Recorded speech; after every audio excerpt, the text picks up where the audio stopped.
My name is Beverly Taylor, and at 35 years old, I thought I had the perfect life with my husband Carlos. 7 years of marriage, a gorgeous home in Pacific Heights, and millions of dollars invested in his thriving tech company. That was until last Tuesday night, when I overheard him speaking Spanish with his business partner, plotting to send me away while they emptied our accounts. What Carlos never knew about me, I speak fluent Spanish, and now his empire will never be the same. If you are watching this, please let me know where you are from and hit that like and subscribe button while I tell you how I took back what was mine. Before my world collapsed around me, I was living what many would call the American dream. I graduated from Harvard with an MBA and quickly established myself as a financial consultant for tech startups in Silicon Valley. My analytical mind and ability to see the potential in emerging technologies made me highly sought after in the industry. I was independent, successful, and completely fulfilled by my career trajectory. That all changed when I met Carlos Mendoza at a tech conference in San Francisco 8 years ago. I was there representing a client, and he was showcasing his startup, Tech Vista, a small but promising software company specializing in artificial intelligence and data analytics. Our eyes met across the crowded exhibition hall, and there was an immediate connection that I had never experienced before. Carlos was 38 at the time, tall with dark eyes that seemed to look right through me. His charisma was undeniable. Born to Mexican immigrants, he had that perfect blend of ambition and charm that made everyone in the room gravitate toward him. When he spoke about his vision for technology that could transform businesses, his passion was infectious. I found myself lingering at his booth long after my scheduled meeting time had passed. We exchanged business cards, and he called me the very next day. Our first date was at a small Spanish restaurant in the Mission District. I remember how he ordered for both of us in perfect Spanish, impressing me with his cultural knowledge and confidence. That night, we talked until the restaurant closed, discussing everything from market trends to our favorite books. There was an intellectual compatibility between us that felt rare and precious. Our courtship was a whirlwind. Weekend trips to wine country, late nights discussing business strategies, and countless moments where I felt like I had finally met someone who understood both my mind and my heart. After 6 months of dating, Carlos proposed during a sunset sail on San Francisco Bay. The ring was a family heirloom from his grandmother, a stunning emerald surrounded by diamonds. Our wedding was nothing short of spectacular. We chose a vineyard in Napa Valley with 300 guests, including prominent figures from Silicon Valley. I wore a custom Vera Wang gown, and Carlos looked handsome in his tailored tuxedo. When we exchanged vows, I truly believed we would be together forever, building our empire side by side. At that point, Tech Vista was still finding its footing in the competitive tech landscape. The company had innovative ideas, but lacked the capital to scale properly. Carlos had been funding it largely through small investor rounds and his own savings. After lengthy discussions about our future, I made the decision to invest in his vision. I used $2 million from my family inheritance and personal savings to help Tech Vista expand. The money allowed Carlos to hire top talent, upgrade their infrastructure, and accelerate product development. It was a significant amount, representing most of my personal wealth, but I believed in Carlos and his vision. The investment came with the understanding that I would have a stake in the company and a say in major decisions. With the influx of capital, we were able to purchase our dream home in Pacific Heights, a stunning 4,000 square-foot Victorian with panoramic views of the San Francisco Bay. The house cost us $3.5 million, but with Tech Vista growing, it seemed like a solid investment in our future. We spent months renovating it to perfection, creating a showcase home that we were proud to entertain in. Those early years were magical. We traveled extensively, spending 2 weeks in the Maldives for our first anniversary, exploring the Italian countryside the following year, and discovering the temples of Japan the year after that. Carlos was attentive and loving, surprising me with thoughtful gifts and planning elaborate date nights, even as the company demanded more of his time. I eventually left my consulting position to join Tech Vista as the chief financial officer. It made sense to combine our talents, with Carlos handling the vision and product development while I managed the financial aspects of the growing company. We were partners in every sense of the word, building something meaningful together. Our relationship was built on what I thought was mutual respect and trust. Carlos valued my opinion in both business and personal matters. He would consult me on major decisions, and we worked through challenges together. When disagreements arose, we found compromises that satisfied us both. At least that was how it seemed. Carlos was the kind of husband who showed his love through actions rather than words. He remembered small details about my preferences, supported my friendships and hobbies, and always made time for us despite his busy schedule. On our 5th anniversary, he surprised me with a weekend trip to New York, including tickets to the Broadway shows I had been wanting to see. Under our combined leadership, Tech Vista thrived. Within 5 years, the company valuation had skyrocketed to $50 million. We had offices in San Francisco, Boston, and Austin, with a team of over 100 talented employees. Our client list included Fortune 500 companies who relied on our software for data analysis and business intelligence. The financial press began featuring Carlos as a rising star in tech, and investors were clamoring to get involved. When we hit the $50 million valuation milestone, we hosted a lavish party for our employees and investors. Standing beside Carlos as he gave a speech thanking everyone for their contributions, I felt immense pride in what we had built together.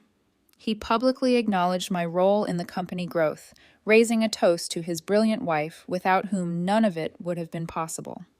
The crowd applauded, and I believed every word he said. Our home became a hub for networking events and dinner parties with potential investors and clients. I enjoyed playing hostess, using these gatherings to strengthen business relationships while showcasing our personal success. Carlos and I were seen as a power couple in the tech world, complementing each other perfectly with our different skill sets but unified vision. Life seemed perfect.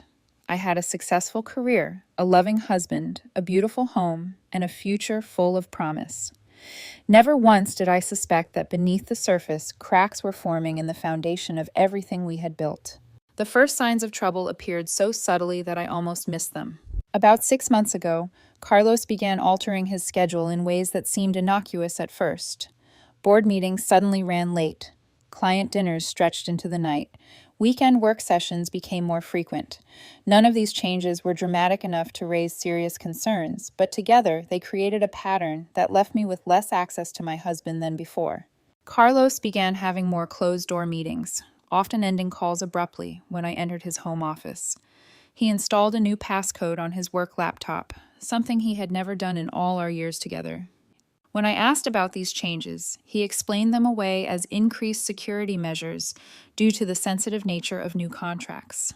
Around this time, a new figure entered our lives. Miguel Fuentes, a 40-year-old entrepreneur from Colombia with connections throughout Latin America, began appearing regularly at Tech Vista events. Carlos introduced him as a potential partner who could help expand our business into South American markets. Miguel had a commanding presence, expensive tastes, and a network of business associates that impressed even our most seasoned investors. Carlos and Miguel quickly developed a close relationship. They spent long hours discussing strategy, often switching to Spanish when the conversation became detailed. Miguel began joining us for dinner at our home, bringing expensive bottles of wine and charming stories about his international business ventures. On the surface, he seemed like a valuable addition to our business circle. Along with Miguel came Gabriela Suarez, a striking 28-year-old marketing executive who Miguel introduced as his associate. She began attending company functions, always impeccably dressed, and positioned near Carlos during important conversations. I noticed how her hand would linger on my husband's arm when they spoke, how she would laugh a little too enthusiastically at his jokes. The dynamic in our home began to shift. Carlos would take phone calls in private, speaking in hushed Spanish when I was nearby. Although I could often hear him from the next room, I never let on that I understood. You see, I had studied Spanish for 4 years in college and spent a year abroad in Barcelona on an exchange program. I was fluent, but Carlos and I had always communicated in English, and the topic of my language skills simply never came up in our relationship. Carlos explained that the company was exploring expansion opportunities in Latin America, which necessitated these private conversations in Spanish. The explanation seemed reasonable, especially given Miguel's involvement, but something about it left me uneasy. Why was I suddenly being excluded from these discussions when I had always been part of strategic planning? Gradually, I found myself removed from key meetings at Tech Vista. Carlos suggested that I focus on our current operations while he and Miguel handled the expansion plans. This division of responsibilities made sense on paper, but it was a departure from our previous partnership approach. When I pressed for more involvement, Carlos assured me that he was just trying to spare me from the stress of launching in a new market. Carlos also began scrutinizing company expenses more closely, questioning purchases that he would have previously approved without hesitation. Our personal finances became a point of contention, too. He suggested we delay renovating our kitchen, claiming that we should conserve cash for the business expansion. This from a man who had never blinked at spending on our home before. Small arguments erupted over financial decisions that would have previously been non-issues. When I wanted to hire a new financial analyst for my department, Carlos pushed back, saying the position could wait. When I questioned the need for frequent business trips to Miami and Mexico City, he became defensive, accusing me of not supporting the company's growth. During this period, I discovered several text messages on Carlos's phone that raised red flags. They were from Gabriela, often sent late at night, discussing meeting times that weren't on any official company calendar. One message read, "Can't wait to finalize everything. It will be worth all the secrecy." When I casually mentioned having seen a text from Gabriela, Carlos quickly explained that she was helping with a surprise product launch and swiftly changed the subject. My growing unease was something I tried to rationalize away. Carlos was under pressure with the expansion. The secrecy was just business strategy. The late nights were necessary for the company's growth. I told myself these things repeatedly, not wanting to acknowledge the alternative explanations that lurked at the edges of my consciousness. I shared some of my concerns with my best friend Lisa, careful not to sound paranoid or accusatory. Lisa had known us both since before we were married and had always been supportive of our relationship. Even she noticed the change in Carlos's behavior when we all had dinner together. "He seems distracted," she observed, "and he checked his phone 17 times during appetizers alone." Lisa suggested I talk openly with Carlos about my concerns, but something held me back. Perhaps it was fear of what I might discover. Or maybe it was hope that this was just a temporary phase that would pass without confrontation. Either way, I chose to watch and wait, gathering information while maintaining the appearance of normalcy. The changes in our personal relationship were equally troubling. Carlos and I had always been physically affectionate, but he began to pull away from my touch. Our intimate life became less frequent, with Carlos often claiming exhaustion from work. Morning coffees together, once a cherished ritual, were replaced by Carlos rushing out the door with travel mug in hand. Weekend brunches gave way to Carlos claiming he needed to go to the office. I began to feel like a stranger in my own marriage, unsure of my standing both personally and professionally. The woman who had once confidently managed million-dollar portfolios now doubted her own perceptions. Was I overreacting? Was this just the natural evolution of a business-focused marriage? Or was something more sinister unfolding right before my eyes? The night that changed everything started innocently enough. Carlos had arranged a dinner party at our home for Miguel and several potential investors from Mexico City. I spent the day preparing, ordering catering from an upscale restaurant, and arranging fresh flower displays throughout the house. I wanted everything to be perfect, perhaps subconsciously hoping that a successful evening would restore some normalcy to our increasingly strained relationship. I wore a navy blue dress that Carlos had once complimented, styled my hair in loose waves, and applied makeup carefully. Part of me was still trying to recapture the connection we seemed to be losing, though another part was growing increasingly suspicious of his behavior. Guests began arriving at 7. Miguel was among the first, accompanied by Gabriela, who wore a fitted red dress that drew every eye in the room. She air-kissed my cheeks in greeting, her perfume lingering in the space between us. "Beverly, thank you for opening your beautiful home to us," she said with a smile that never quite reached her eyes. Throughout the evening, I played the role of perfect hostess, refilling wine glasses and facilitating conversations while carefully observing the dynamics around me. Carlos and Miguel frequently separated themselves from the main group, huddling in corners for hushed conversations that stopped abruptly when others approached. Gabriela remained close to Carlos, touching his arm when she laughed, leaning in unnecessarily close when speaking to him. I felt like an outsider in my own home, watching a performance where everyone knew their lines except me. The investors from Mexico City seemed impressed with whatever Carlos and Miguel were proposing, nodding enthusiastically during their presentations and exchanging knowing glances. By 11, most guests had departed, leaving only Miguel and Gabriela lingering over digestifs in the living room. Carlos suggested I retire for the night, saying he needed to finalize some details with them regarding the Mexico City office. His tone was dismissive, making it clear my presence was not required or desired. Reluctantly, I went upstairs, but sleep eluded me as I listened to the murmur of voices below. Around midnight, I heard Miguel and Gabriela leave. I waited another 30 minutes before deciding to go downstairs for a glass of water, expecting Carlos had come up to bed. As I descended the stairs, I noticed light spilling from beneath the door of Carlos's home office. Quiet voices drifted into the hallway. Curious, I moved closer, careful to avoid the creaky floorboard near the office entrance.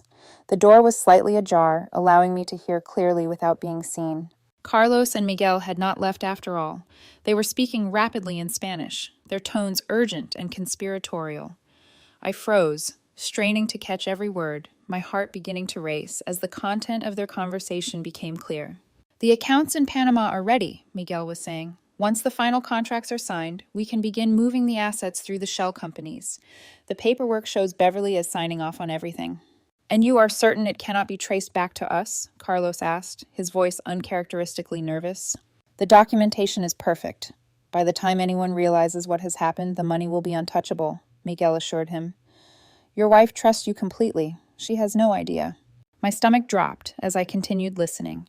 They discussed specific amounts: $3 million from the operating account, $5 million from the investment fund.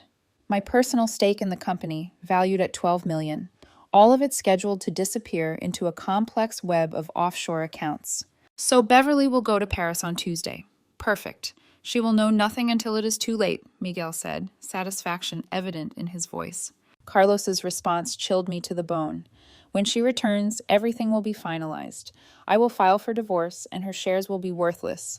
The company valuation will have plummeted due to the unfortunate discovery of accounting irregularities. Such a shame that the CFO was so careless. They were planning to frame me for financial misconduct while stripping the company of its assets. The betrayal was so complete, so calculated, that I had to press my hand against the wall to steady myself." "And Gabriela? She understands her role?" Miguel asked. Carlos laughed softly.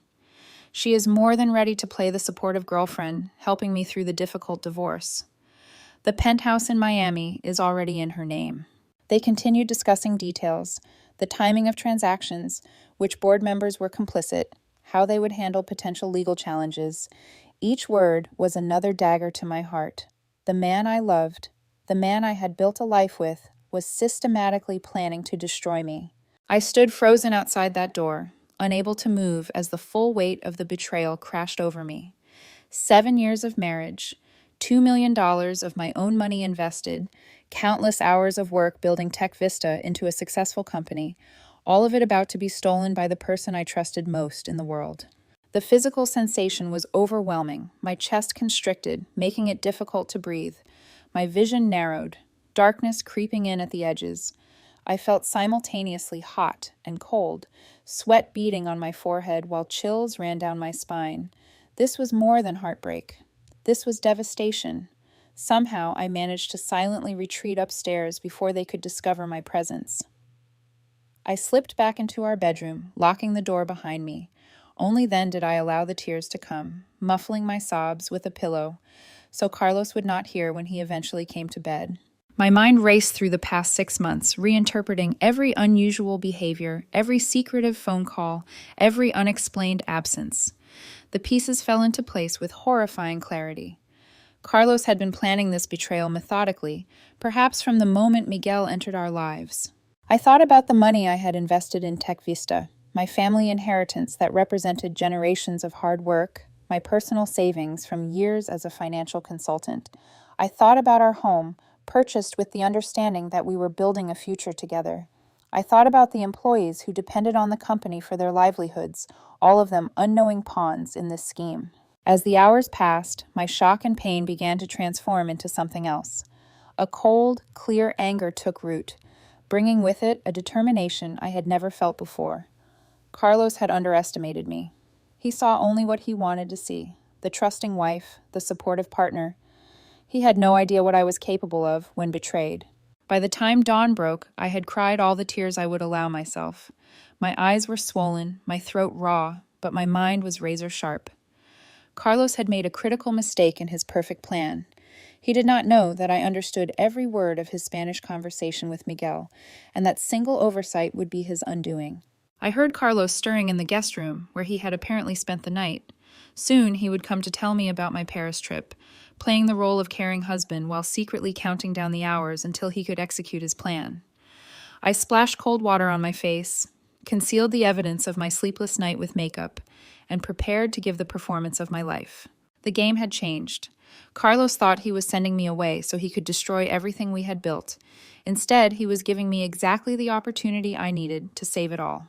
Carlos entered our bedroom at 7:30, freshly showered and dressed in the charcoal suit I had given him for his birthday. His smile was warm and seemingly genuine as he sat on the edge of the bed beside me. "Good morning, beautiful," he said, leaning in to kiss my forehead. "I have exciting news. The Paris office needs someone senior to review their operations next week. I thought you might enjoy spending a few days there. The flight is booked for Tuesday morning." I widened my eyes and practiced surprise and delight. "Paris, that sounds wonderful. How long would I be there?" "About a week," he replied, scrolling through his phone calendar. "The company apartment is available, and you know how much you love the left bank in spring." I touched his arm affectionately, swallowing my revulsion. "That is so thoughtful of you to arrange. I will start packing today." Carlos appeared pleased with my response, completely unaware that I had heard every detail of his plan. "I have meetings all day, but we will celebrate with dinner tonight," he said, standing to leave. "Love you." "Love you too," I replied, the words turning to ash in my mouth. The moment the front door closed behind him, I sprang into action. First, I called Sophia Reynolds, my college roommate, and now a partner at one of San Francisco's most prestigious law firms specializing in corporate law. "Sophia, I need your help. It is an emergency," I said when she answered. "Can you meet me in person somewhere private as soon as possible?" Her response was immediate. "My office in 1 hour. Use the private elevator from the parking garage. Is everything okay?" "No, but it will be," I answered, already moving to get dressed. While preparing to leave, I did a quick sweep of our home office. Carlos was too careful to leave obvious evidence lying around, but I searched anyway, looking for anything that might support what I had overheard. In his desk drawer, I found a key I had never seen before. On a hunch, I tried it in the safe hidden behind the painting in his office, a safe I knew existed but had never accessed. Inside, I discovered a folder containing documents for a company called Meridian Holdings in Panama, along with papers bearing what appeared to be my forged signature authorizing transfers of Tech Vista intellectual property. I photographed everything, careful to return the documents exactly as I had found them, then headed to meet Sophia in her office. I laid out the entire situation, the gradual changes in Carlos's behavior, Miguel and Gabriella's appearances in our lives, and most importantly, the conversation I had overheard. Sophia listened without interruption, her expression growing increasingly grave. "This is serious, Beverly," she said when I finished. "They are planning what amounts to corporate theft on a massive scale, potentially securities fraud, and definitely identity theft with those forged signatures. We need to move quickly, but carefully." She immediately began outlining legal strategies, explaining what evidence we would need and which authorities should eventually be involved.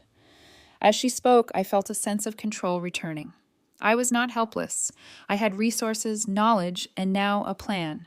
My next call was to Vincent Parker, Tech Vista's chief operating officer and someone I had personally hired 3 years earlier.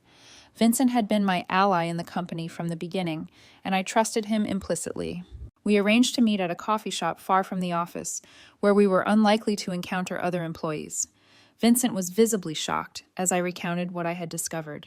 "I noticed Carlos had been excluding you from certain meetings," he admitted, "but I never imagined anything like this. Miguel always made me uncomfortable, but I assumed I was just being paranoid." Together, we accessed the company financial records through Vincent's laptop. Over the past 6 months, subtle irregularities had appeared, millions in consulting fees to companies we could not identify, unusually large expenditures classified as business development, and transfers to new subsidiaries with vague operational descriptions. "These must be the shell companies they mentioned," Vincent said, pointing to a series of transactions to entities in Panama and the Cayman Islands. "If I had to guess, I would say they have already moved close to $4 million.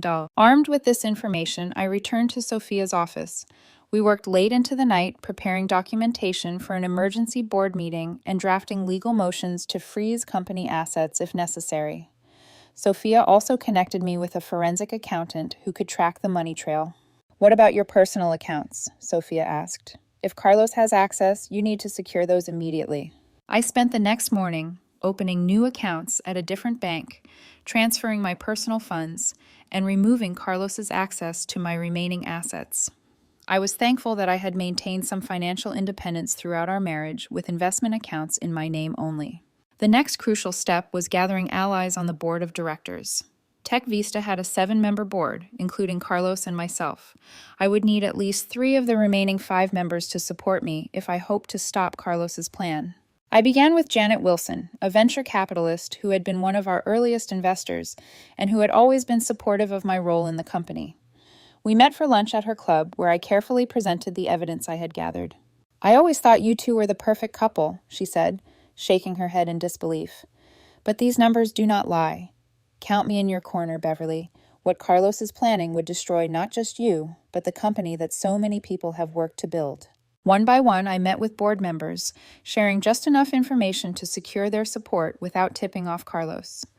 By Sunday evening, I had 4 of the 7 votes needed to remove Carlos as CEO if necessary. Meanwhile, I hired a private investigator to track Carlos and Gabriella's movements. Within 48 hours, he provided photographs of them entering and leaving an apartment in Pacific Heights I had never known about, confirming their affair had progressed far beyond professional boundaries. The pain of this visual evidence was acute, but it strengthened my resolve. This was no longer just about saving the company or my financial stake. It was about justice, about not allowing Carlos to profit from his betrayal. Throughout these frantic days of preparation, I maintained a facade of normalcy at home. I packed for Paris, made dinner reservations at our favorite restaurants, and responded to Carlos's affection with convincing warmth. Each moment was an exercise in self-control, each smile a masterpiece of deception. The stress was enormous. I lost 5 pounds in 4 days, barely able to eat as I worked around the clock to counter Carlos's plan. Sleep came in short bursts, my mind constantly racing with details that needed attention. But beneath the exhaustion and anxiety was a growing sense of empowerment. I was fighting back, reclaiming what was rightfully mine. Monday night, our last evening before my supposed departure, Carlos took me to Gary Danko, the restaurant where we had celebrated our first anniversary. He ordered champagne, toasting to our success and future together. He gave me a platinum bracelet, claiming it was a gift to remember him by while I was in Paris. I accepted it with appropriate gratitude, all while knowing that in his mind this was not a gesture of love, but a final payoff, the last gift before the betrayal. The irony was almost unbearable. "I will miss you," he said, reaching across the table to take my hand. "It will be a busy week here, but I will be counting the days until you return." I smiled, squeezing his hand in return. "I have a feeling this trip will change everything for us." Carlos nodded, interpreting my words as I intended, completely unaware of their true meaning. "I believe you are right about that," he replied, raising his glass once more. That night, as we lay in bed together for what would be the final time, I stared at the ceiling, thinking about the journey that had brought us here.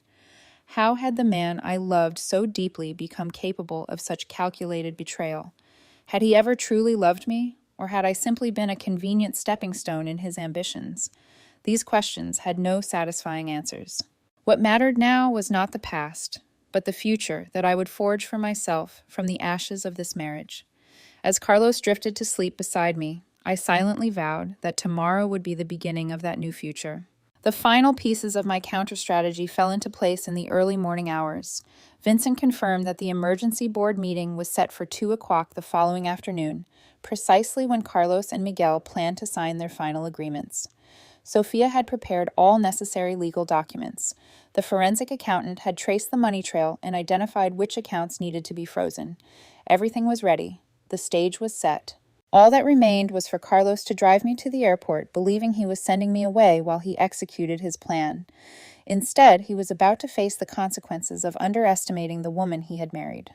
Tuesday morning arrived, with a sense of surreal calm. I finished packing my suitcase with clothes I would never wear in Paris, carefully selecting outfits appropriate for the board meeting later that day. Carlos watched from the doorway, occasionally checking his watch, barely concealing his impatience to get me to the airport and begin executing his plan. "Do you have your passport?" he asked, his concern for my travel preparations a perfect mask for his true intentions. "Right here," I replied, patting my handbag while maintaining my own facade of excited traveler. "And all my travel documents are loaded on my phone." Carlos loaded my luggage into his Audi, chatting about Parisian cafes and suggesting neighborhoods I should explore during my free time. The performance was flawless, down to his reminders about the time difference for our calls. He had clearly rehearsed this moment, this sending off of a wife who would return to find her life in ruins.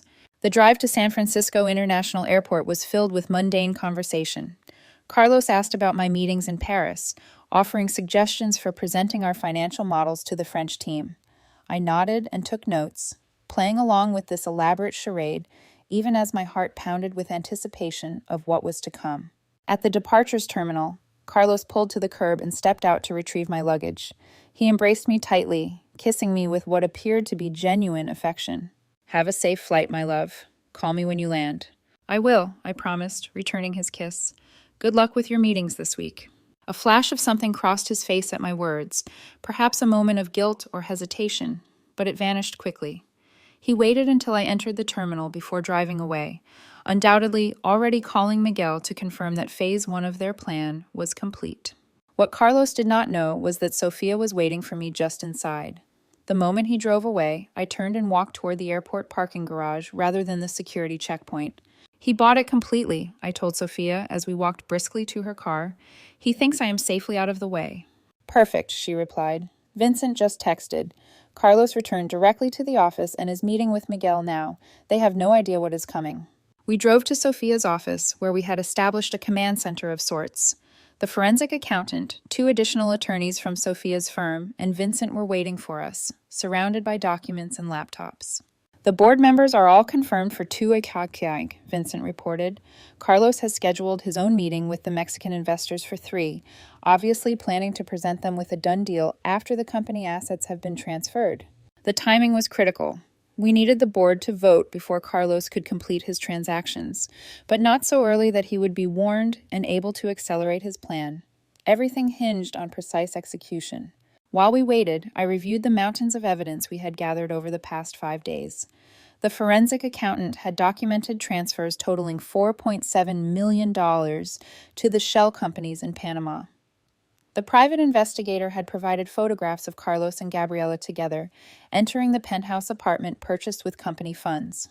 Vincent had uncovered emails between Carlos and Miguel, discussing the plan dating back 14 months earlier than I had suspected. The most shocking discovery was that Carlos had been systematically undermining my position at the company for over a year, spreading subtle misinformation about my decisions to board members and key investors. He had been laying the groundwork to blame me for financial improprieties long before I had noticed any changes in his behavior. "He planned this meticulously," the forensic accountant commented, pointing to a timeline of suspicious activities. "If you had not overheard that conversation, he probably would have succeeded."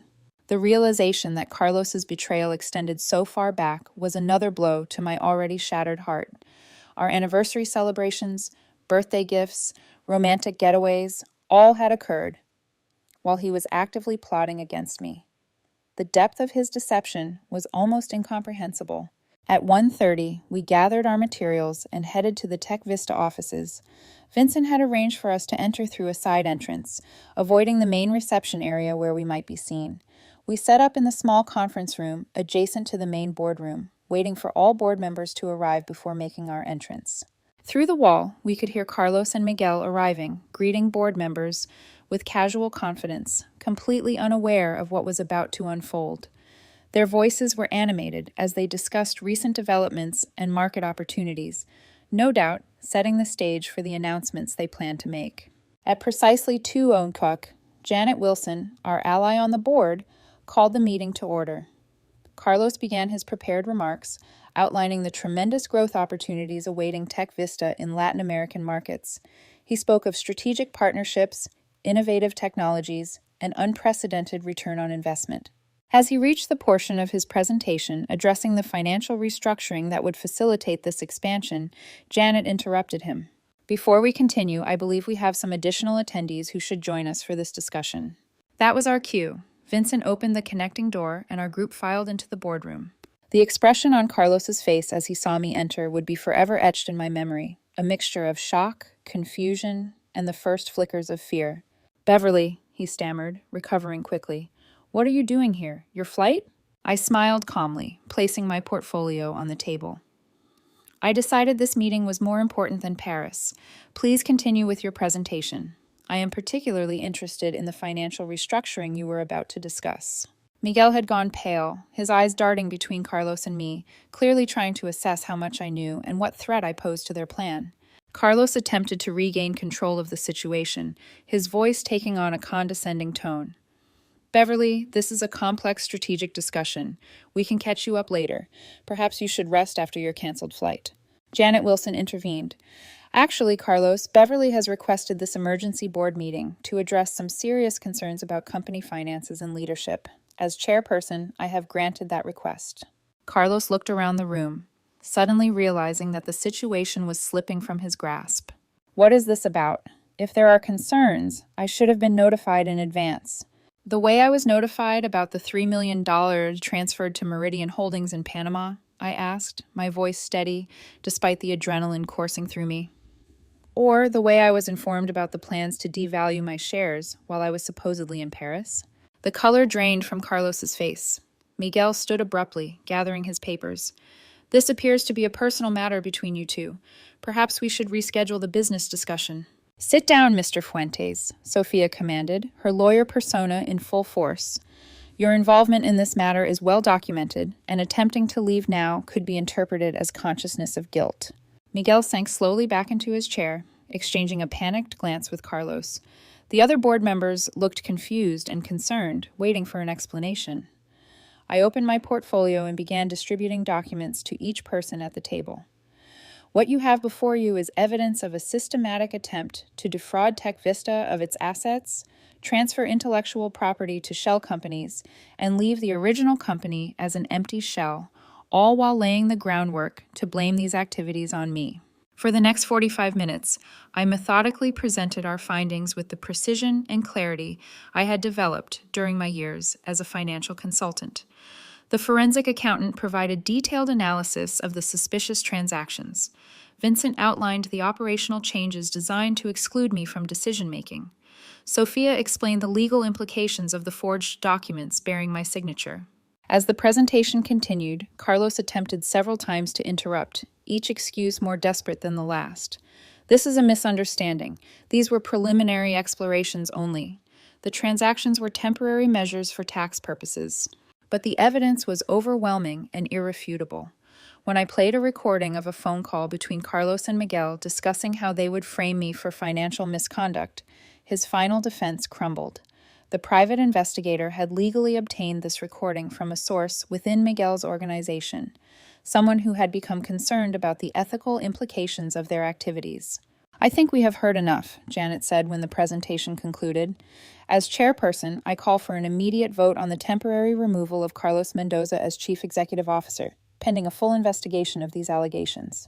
The vote was unanimous, with Carlos abstaining and my vote not needed for the majority.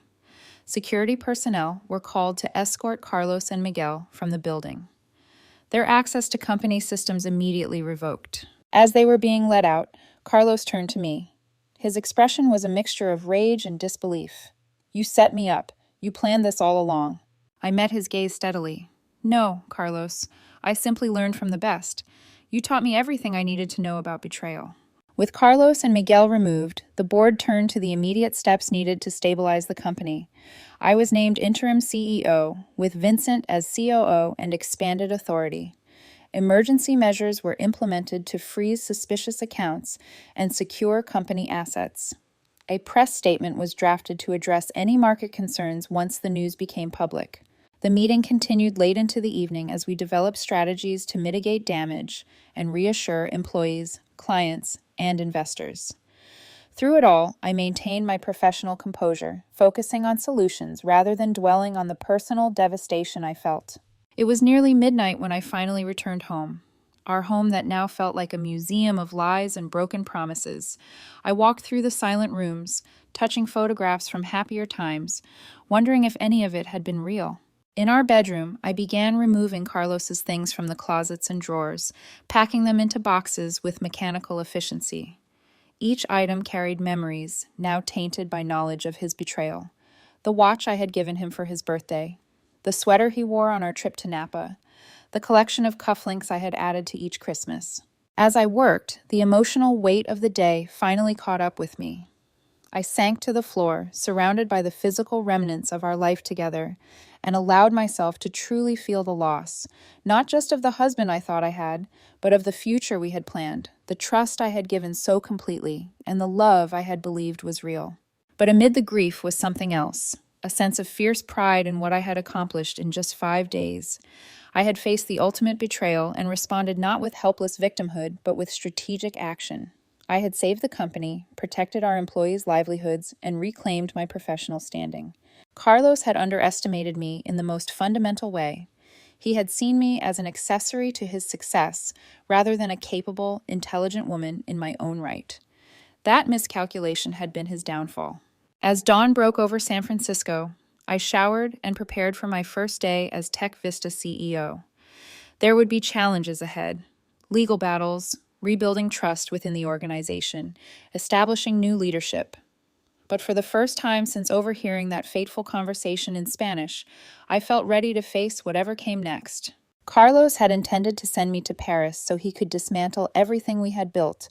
Instead, he had given me the opportunity to save it all and discover my own strength in the process. 1 week after the emergency board meeting, we scheduled a company-wide assembly to address the dramatic leadership changes at Tech Vista. Rumors had been swirling despite our best efforts to control the narrative. Employees were understandably concerned about their jobs, the stability of the company, and what these changes meant for their futures. The morning of the assembly, I arrived at the office early to prepare.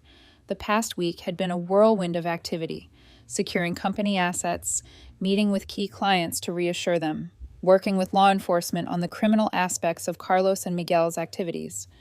I had barely slept, surviving on coffee and adrenaline while rebuilding what they had tried to destroy. Vincent met me in my office, now relocated to the executive suite formerly occupied by Carlos. "The legal team just called," he reported. "Carlos is demanding a meeting. His lawyer claims he has documentation that will exonerate him." I had been expecting this. Carlos was not someone who would accept defeat easily. "Tell them we will meet tomorrow at Sophia's office with all legal representatives present. Today is about reassuring our team." The company assembly was scheduled for 10 o'clock in the large conference center on the ground floor of our building. As employees began filing in, I could feel the tension and uncertainty in the room. These were people whose livelihoods depended on Tech Vista. People I had worked alongside for years, who had no part in the executive-level betrayal, but who would suffer the consequences if we could not stabilize the company. I took the stage precisely on time, flanked by Vincent and the remaining executive team. The room fell silent as I approached the microphone. "Good morning," I began, my voice steady despite my nerves. "Thank you all for being here today. I know there have been many questions about the recent changes in leadership, and you deserve honest answers." For the next 30 minutes, I outlined what had happened in broad strokes, carefully avoiding details that could compromise the ongoing legal investigation. I explained that financial irregularities had been discovered, that the board had taken decisive action to protect the company, and that I had been appointed interim CEO to guide Tech Vista through this transition period.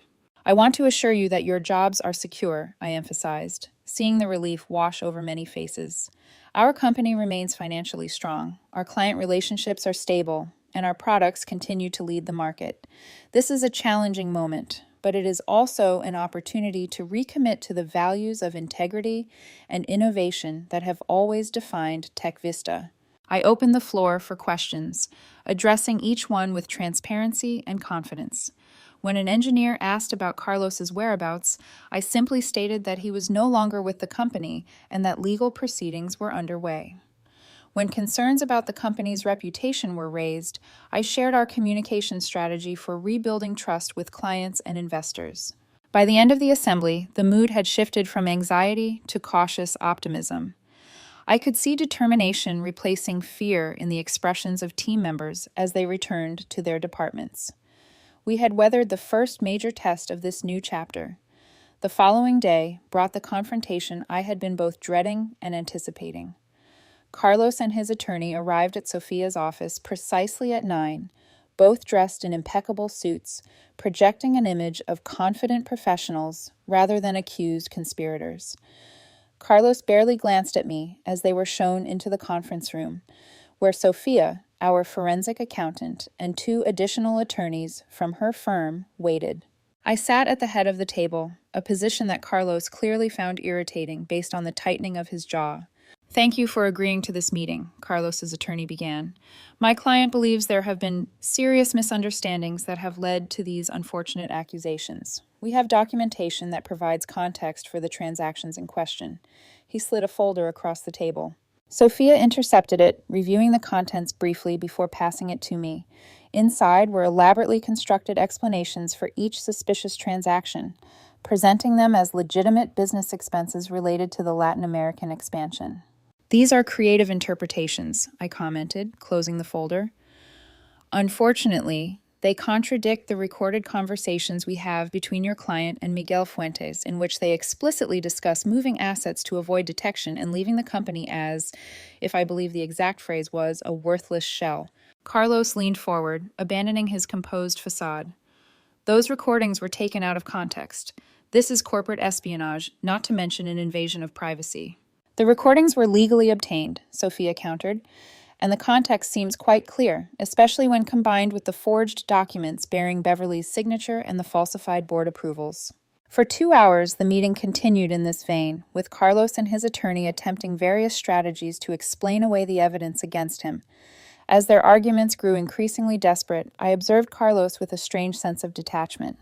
This man, who had once been the center of my world, now seemed like a stranger, his familiar features animated by an ambition and deceit I had been blind to for years. Finally, Carlos's attorney requested a brief private consultation with his client. When they returned, their approach had shifted dramatically. "My client is willing to consider a settlement agreement," the attorney proposed. He would relinquish all claims to Tech Vista in exchange for a financial package and mutual non-disclosure agreements. Sophia and I exchanged glances. We had anticipated this pivot and were prepared. "We are not interested in a settlement at this time," Sophia responded. "The board has authorized full cooperation with law enforcement regarding the attempted fraud, money laundering, and identity theft aspects of this case. Those investigations will proceed regardless of any civil agreements." Carlos's face darkened with anger. "You are making a mistake, Beverly. You cannot run Tech Vista without me. The investors trust me, not you. The clients came because of my relationships." It was the first time he had addressed me directly, and I met his gaze without flinching. "That may have been true once, Carlos, but things change. The board has full confidence in my leadership. Our major clients have all confirmed they will continue working with us. And the investors? They prefer a CEO who does not embezzle company funds." "This is not over," he threatened, standing abruptly. "You have no idea what you are up against." I remained seated, maintaining the calm demeanor that had become my armor. "Actually, I do. I am up against a man who underestimated his wife so completely that he did not even know she spoke Spanish, a man who thought she would meekly board a plane while he stole everything she had worked for. That is not a particularly intimidating opponent." Carlos stormed out, his attorney hurrying after him with mumbled apologies. When the door closed behind them, I exhaled slowly, releasing the tension I had been holding throughout the confrontation. "You handled that perfectly," Sophia said, squeezing my shoulder. "He came expecting to intimidate you, and you completely flipped the script." The weeks that followed brought a cascade of legal proceedings. Criminal charges were filed against Carlos and Miguel for wire fraud, money laundering, and conspiracy. Gabriela was charged as an accessory. Civil lawsuits were initiated to recover the misappropriated funds. Immigration authorities became involved due to the international nature of the scheme. Through it all, I focused on rebuilding Tech Vista. I implemented new financial controls to prevent similar vulnerabilities in the future. I met personally with our largest clients to restore their confidence. I worked with the board to develop a strategic plan that would guide the company forward under my leadership. 3 months after the confrontation, the board voted to remove interim from my CEO title, officially recognizing my role in saving the company and my vision for its future. We held a small celebration in the office, nothing like the lavish parties of the Carlos era, but meaningful in its authenticity. As I raised a glass to toast our team, I caught sight of my reflection in the window overlooking the San Francisco skyline. I barely recognized the woman looking back at me, stronger, more confident, unburdened by the need for anyone else's approval. In trying to destroy me, Carlos had inadvertently forced me to discover capabilities I never knew I possessed. The final confrontation came 6 months after that fateful night when I overheard the Spanish conversation that changed everything. Carlos had agreed to a plea deal to avoid a lengthy trial, and I attended his sentencing hearing, needing to witness this last chapter of our shared story. He looked diminished in his standard-issued jumpsuit, the charismatic entrepreneur reduced to a convicted felon. When given the opportunity to speak before sentencing, he turned to where I sat in the gallery. "I underestimated you," he said simply. "That was my greatest mistake." The judge sentenced him to 8 years in federal prison for his crimes.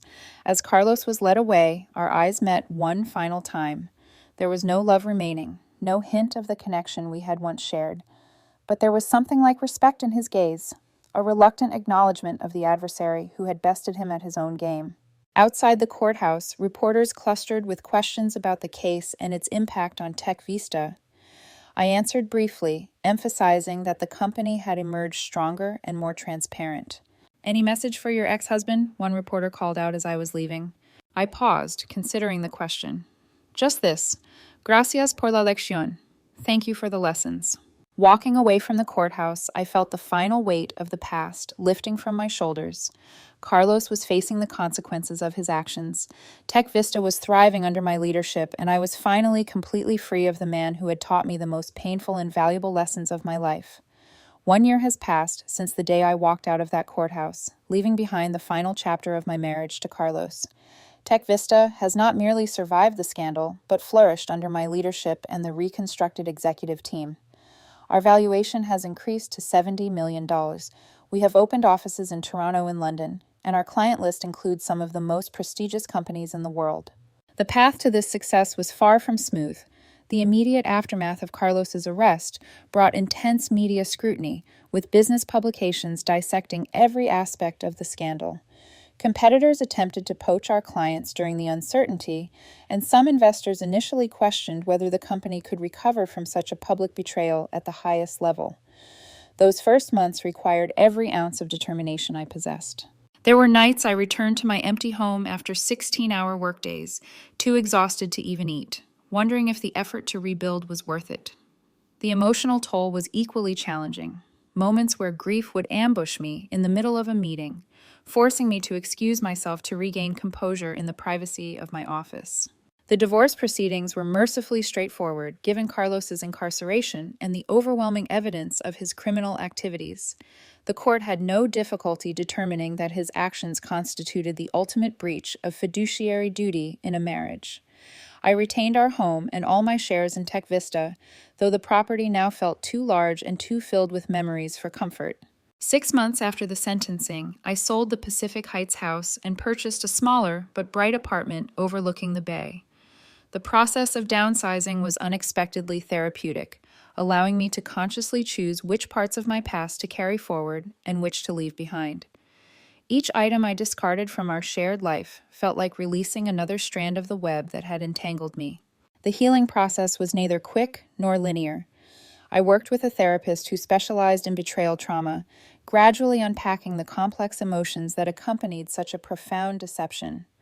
There was anger, certainly, immense, clarifying anger that sometimes woke me in the night. There was grief for the future I had planned and the love I had believed was real. There was shame at not having recognized the signs earlier, though my therapist helped me understand that shame was misplaced. Most surprisingly, there eventually came forgiveness, not for Carlos's sake, but for my own. Holding on to hatred required energy I needed for rebuilding my life and company. I came to see that forgiving him did not mean excusing his actions or denying their impact. It meant refusing to allow his betrayal to define my future or consume my spirit. My relationships with others deepened in unexpected ways. Through this experience, Sophia, Vincent, and Lisa formed a support network that never wavered. Even during my darkest moments, our shared battle against Carlos's scheme created bonds that transcended ordinary friendship, forging connections based on absolute trust and mutual respect. I also discovered a passion for helping other women who had experienced similar betrayals. 6 months ago, I established the Financial Empowerment Foundation, providing resources and legal assistance to women whose partners had used financial manipulation as a form of control or abuse. The foundation has already helped 27 women reclaim their financial independence and rebuild their lives. My personal life has slowly blossomed again, though not in ways I would have anticipated. I began dating John, a literature professor I met at a charity event 8 months ago. Our relationship progresses cautiously, with an honesty and transparency that feels both foreign and essential after my experience with Carlos. John understands my hesitation to fully trust again and respects the boundaries I have established as we get to know each other. The most profound change, however, has been internal. The woman who once derived her sense of value partly from her successful marriage has been replaced by someone who recognizes her intrinsic worth. I no longer need external validation to feel complete or capable. The crucible of betrayal burned away that dependency, leaving behind a core of self-reliance I never knew existed. Tech Vista itself has undergone a transformation that mirrors my personal journey. We implemented unprecedented levels of financial transparency with regular independent audits and clear reporting structures. Our corporate culture emphasizes ethical business practices above all else, with whistleblower protections and open communication channels at every level of the organization. Carlos himself remains in federal prison, serving his 8-year sentence. I received one letter from him about 6 months ago, full of justifications, thinly disguised as apologies. I did not respond. Some chapters are better left closed, some conversations not worth having. His perspective no longer matters to me. Last week, I was invited to speak at the Women in Technology Summit, sharing my experience of rebuilding a company after betrayal. Standing at the podium, looking out at hundreds of faces turned toward mine with interest and respect, I felt a sense of completion. The story that had once threatened to destroy me had become a source of wisdom I could share with others. The greatest lesson I learned, I told the audience, was not about business strategy or financial safeguards, though those are certainly important. The most valuable insight was discovering that our worst moments can reveal our greatest strengths. When everything I thought I knew collapsed around me, I found capabilities within myself I never knew existed. I shared how the experience had taught me to trust my instincts, to value transparency in all relationships, and to recognize that true security comes not from depending on others, but from knowing you can survive, even if that dependence is betrayed. Carlos thought he was taking everything from me, I concluded. Instead, he inadvertently gave me the opportunity to discover who I truly am without him. That knowledge is something no one can ever take away. The standing ovation that followed was gratifying. But more meaningful was the line of women who approached afterward, sharing their own stories of resilience and rebirth after betrayal. In connecting with them, I realized that my experience, though painful, had given me a language to articulate universal truths about recovery and renewal. As I look toward the future, both personally and professionally, I no longer fear the unknown. I have weathered the worst storm of my life and emerged not just intact, but stronger and wiser. The betrayal that could have defined me has instead become merely one chapter in a much longer story, one that I continue to write on my own terms. The Spanish conversation I overheard that night set in motion events that completely transformed my life. Though I would never have chosen this path of pain and rebuilding, I cannot deny that it led me to a place of greater authenticity and self-knowledge than I might otherwise have found. Perhaps that is the ultimate irony of Carlos's betrayal.